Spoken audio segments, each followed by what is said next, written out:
అమ్మా, కాల్ చేసినప్పుడల్లా ఇంకేంటి ఇంకేంటి అని అడుగుతావు కదా. నసుకుతుంటే ఎప్పుడెప్పుడు ఫోన్ పెట్టేద్దామా అని చూస్తావు అని అనుకుంటావు కదా.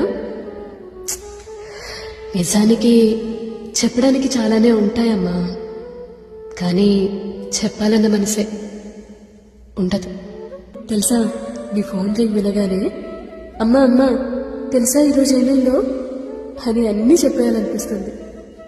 చిన్నప్పుడు దెబ్బ తగలగానే అమ్మా అని పిలిచినట్టు ఇప్పుడు కూడా ఎదురు దెబ్బ తగిలిన ప్రతిసారి అమ్మా అని మనసు తెలియకుండానే అరిచేస్తుంది.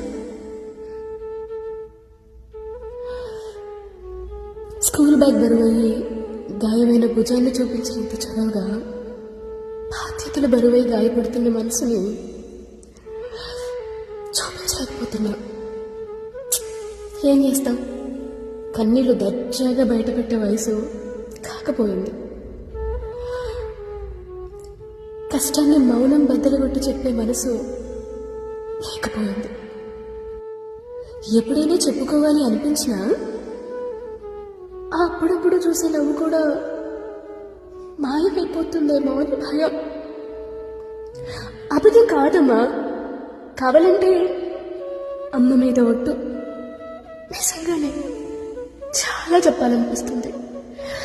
కానీ నువ్వు నన్ను మోసుకుంటూ తిరిగే వయసు నుండి నేను నిన్ను చూసుకుంటూ ఎదగాల్సిన వయసు వచ్చింది. ఎలా చెప్పు? పిచ్చి అమ్మా, చెప్పే మనసుకు నోరొస్తే వినే నోరు మూగబోతుందమ్మా.